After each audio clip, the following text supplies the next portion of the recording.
All right, hey guys, welcome. So today we're having a look at a new trailer for Forspoken, which is coming out soonish, I think. I pre-ordered it. I know it's on the way. And this is the official gameplay overview trailer from Gamescom 2022. So like I said, I pre-ordered this game. I also pre-ordered Saints Row when that first got announced, and okay. I mean, the trailers looked amazing to that game. The gameplay looked amazing, but right now I think it still needs a lot of work to kind of patch it. It wasn't quite what I expected, but I'm gonna keep playing it until I don't know. That's the danger. That's the thing about pre-ordering games. It can be hazardous when the game finally lands and it's a piece of shit. So anyway, I have got Forspoken pre-ordered as well. So I'm hoping it's good. That's why I'm watching this gameplay trailer. It's subject to change and all that kind of stuff, but it looks impressive from what I've seen. But a game can look amazing and still suck in the gameplay department and just fall apart and be buggy and boring and not worth your time. So I'm hoping, fingers crossed, that Forspoken is not that. So without further ado, let's just dive into this. What is it? 10 minutes? 10 minutes of gameplay. Let's do this. 3, 2, 1, go.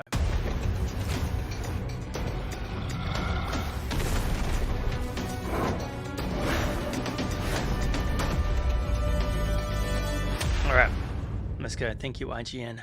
Frey Holland, daydreamer, cat lover, New Yorker.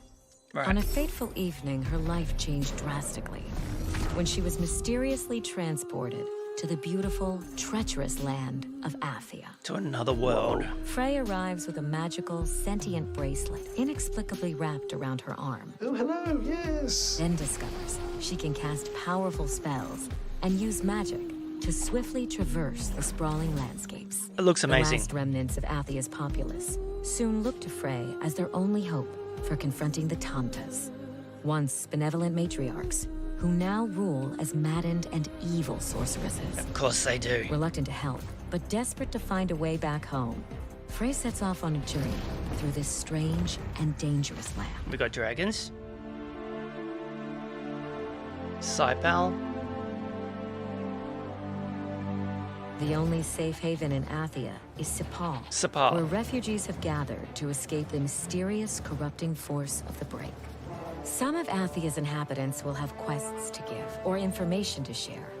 Others are willing to trade for valuable goods. Cool. And Frey may even find a small friend to act as a guide. Cool. You get a cat. At this point in Frey's journey, she has returned to Sepal from the wilds after finding a rare piece of Advaha ore. In the right hands, this ore may prove to be most useful. Advaha ore, right? You've seen this stuff before? I've made armor out of it. For Tanta Sila, no less. Whoa, you made that armor?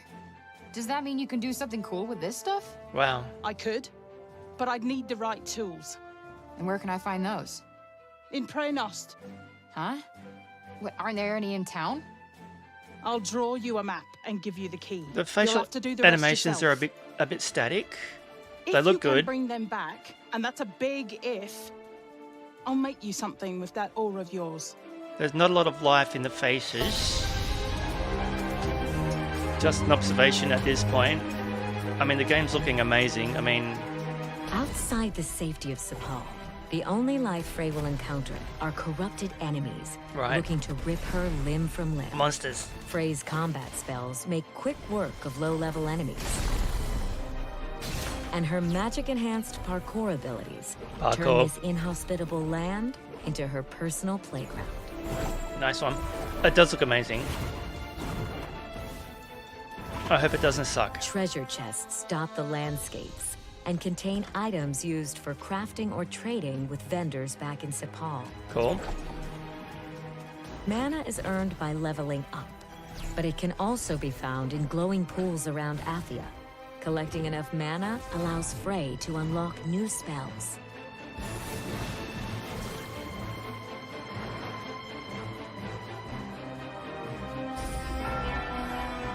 With the help of her golden companion Cuff, Frey can scan belfries to reveal nearby points of interest before continuing her journey. Cool. This is the place on Johidi's map, isn't it? Are you planning on retrieving her smithing gear? Might as well while we're here. Besides, I want to know more about Scylla, and Johidi knew her.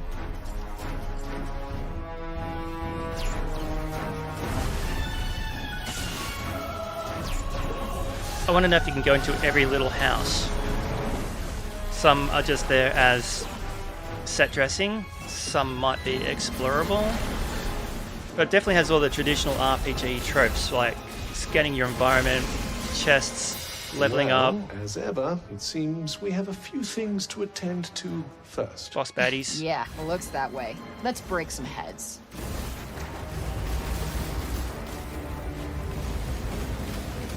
Vulnerable. I'm really loving the look of it. As I was worried that this big sprawling open world game would be barren and boring. I mean, that's the thing about RPGs. When the game's too big, if there's not enough to do, it's just wasted space. You want every part of it to be important and to matter and to be there for a reason. Currently playing Assassin's Creed Valhalla, still very similar to what I play in that game. I love it, it's so good, but there's always Looks something to do. like this is the place. Well, in we go. But this does Damn, look amazing. This stuff is heavy. The reassuring heft of Odvaha.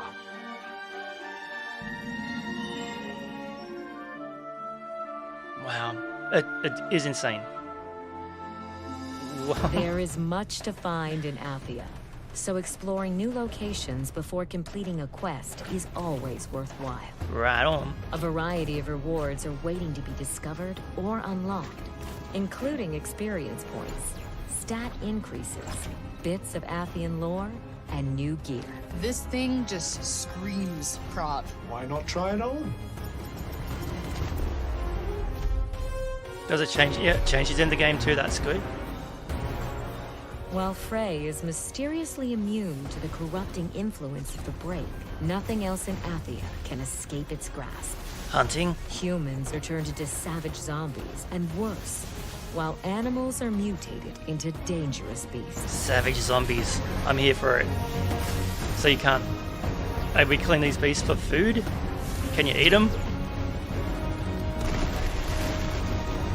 Okay, the two crocodiles there were moving exactly the same way then. Pilgrims' refuges are hideaways located in every part of Athia, and it's always a good idea to seek them out. Here, Frey can craft healing drafts, upgrade gear, and get some much-needed rest. Cool.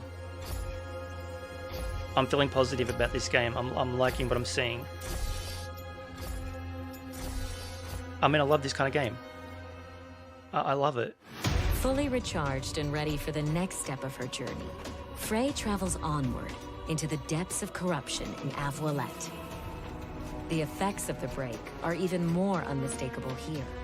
And while Frey may be resistant to those effects, she will undoubtedly be pushed to her limits. This place is insane. You're not wrong, man. It's incredible.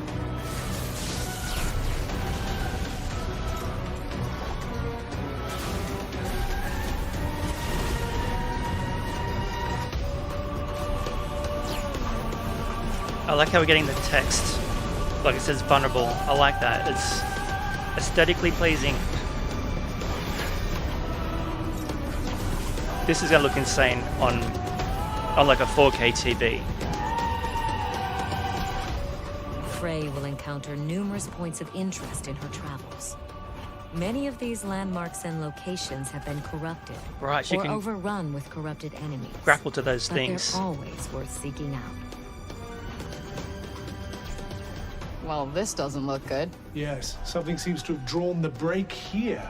But I expect you can clear it away with your powers. Give it a try.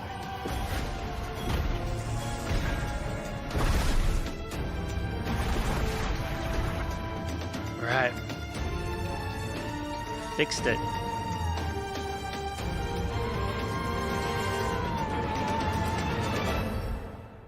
+5. That's enough exploring for now. It's about time for Frey to head back to Sepal and deliver the smithing tools to Johidi. All done?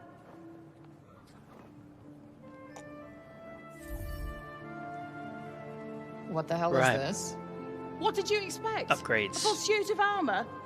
You'd have needed a damn sight more ore for that. No, It's cool, I just...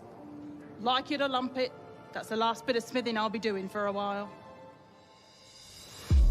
Frey's journey will take her to the ends of this beautiful, cruel land.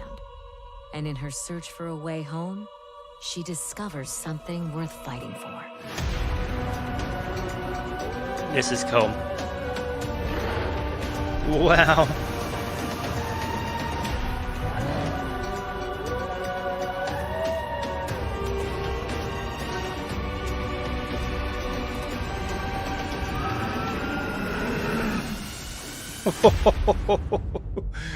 Man, there's some impressive looking beasties in this.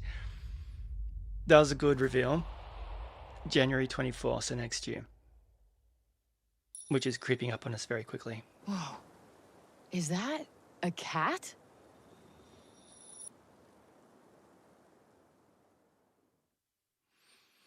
Crossover with Stray, potentially. Okay. I have pre-ordered it. Like I said, I'm not nervous at this point, but then again, I wasn't nervous about Saints Row. I was just optimistic that it would be an amazing game. I'm still diving into it. Like, it doesn't suck. It's just not quite what I expected, and there is some flaws. But that's the thing. They release these games, right? Brand new game, you purchase it either on Discord, download it, and I'm primarily digital these days. But there's always a day one patch, or there's something that has to come later on to fix it. So these games are getting released. They're getting released prematurely, more like before they're ready, which does suck, and it really does hurt everyone involved, the consumers and the developers. So that's just the state of the nation right now, and it shouldn't be. So speaking about Forspoken, I definitely liked what I saw. It was in development, so I did say as a disclaimer at the beginning that this isn't going to be the final product. So when she was talking to the girl who was upgrading her stuff, like when she was talking, the character animation interface was very static, not a lot of emotion. I mean, I know it's a game. I don't know what to kind of expect from it being a next gen PS5 is it exclusive? I don't know if it's exclusive or not, but it's a next gen game. So those all things are something that you'd expect to see in a game like this, like Assassin's Creed Valhalla, which I'm playing now, which came out on the PS4, is doing all that kind of stuff beautifully. It's an amazing game. So being a game made like exclusively for next gen, you'd expect to see a lot of improvements and enhancements. So that could be something that comes down the track with it. It's just an observation. It's not a critique. I'm really enjoying what I saw. So like I said, a lot of RPG elements like the roaming, the exploring, the parkour, the leveling up, the locations of interest, chests, all that stuff, random baddies and monsters around the area. It's a trope that we can't really escape. I mean, I don't know what they're really going to do differently. I'm hoping the game does. Like, I'm down for it. I'm not a game developer. I don't know what they can do, but it looks good though. I mean, it's very, very pretty. So I'm hoping the game mechanics are fun, and the fighting. I hope it's just a fun experience and engaging and charming, and you can just sit in front of it for a couple of hours and just have a really good time doing it. That's all I want out of a game. It can have hokey graphics. It really can, as long as it's enjoyable. So I'm not really gonna ding a game because it doesn't look amazing. But having said that, Forspoken does look amazing. So let me know what you think. I know there was a trailer released recently, which I think has become a bit of a meme and a joke on socials. I didn't watch it, but I think this could be a direct response to that. Like, okay, you didn't like that trailer. Let's just show you the game. This is what the game is. And it's like, I'm hoping it's blowing people's socks off. It blew mine off. They're gone. But anyway, yeah, like I said, comment down below, and don't forget, like and subscribe. And once again, check out all the links to my Patreon and my socials, all linked down below in the description box. All right, catch you next time. Thanks for watching.